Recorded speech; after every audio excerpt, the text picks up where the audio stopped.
Grabe magalit si Andre Ugadan mga bossing. Tinulak ba naman ang kalaban? Nagpaola ng tres si Andre sa National Finals ng Junior MPBL. Takeover mode na naman si Andre. Grabe pa tong player na to mga bossing. Napaka sharp shooter. Hype na hype sa kanyang ginawa. Champion na sa National Finals ng Junior MPBL. Gandang laban to mga bossing. Panoorin nyo hanggang dulo. So game 2 na ng National Finals sa Junior MPBL Under 18. Abante pa ba ang Palawan Urich o tatanghalin na bagong kampyon sa National Finals ng Junior MPBL ang San Juan Mighty Warriors?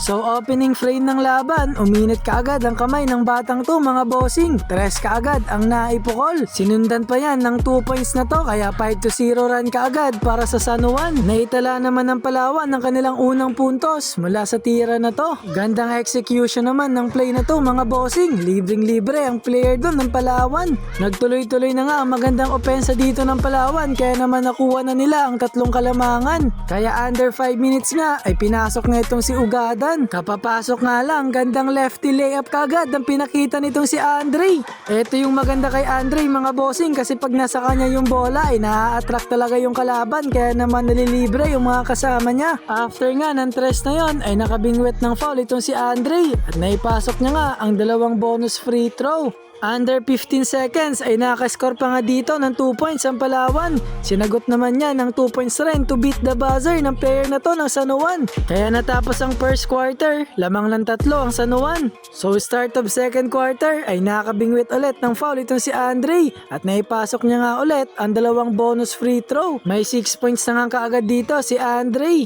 Dito na nagtuloy-tuloy ang mainit na opensa ng San Juan. Pinangunahan yan sa pull-up jumper ni Andre at tres naman nila Rosa. Eto na naman yung batang to mga boss, napaka sharp shooter talaga. Nakapukol ba naman siya dyan ng 2 tres kaya napatawag ng timeout ang Palawan. Sobrang hype pa nga siya dito mga bossing. Pero under 2 minutes nga lang ay natawagan dito ng foul si Andre.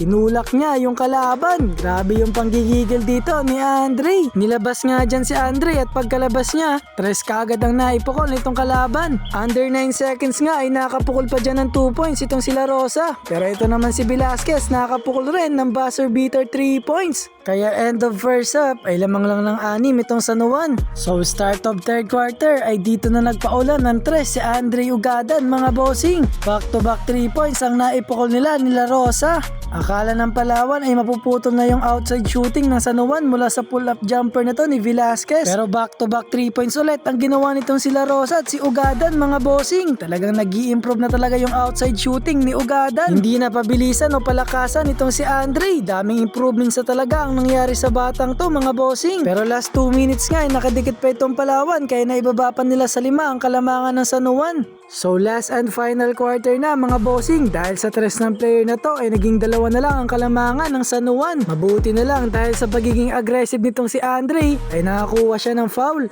Mahalaga din talaga itong bonus free throw at buti nga naipasok ni Andre ang 2 bonus free throw na yon. Dito na biglang takeover mode ditong si Andre mga bossing. Kanyang tira, kanya ring rebound. Grabe talaga ang batang to.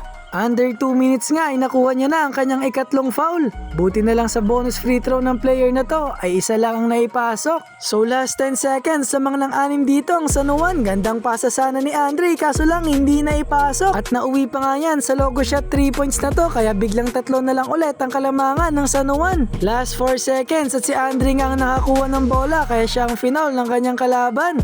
At naipasok nga ni Andre ang 2 clutch free throw na yon. At sa huli nga nakuha na ng San Juan ang panalo. Champion sila sa National Finals ng Junior MPBL. Best player of the game na naman si Andre Ugadan. At we will be crowning a new national champion sa ating Manny Pacquiao Junior MPBL 1800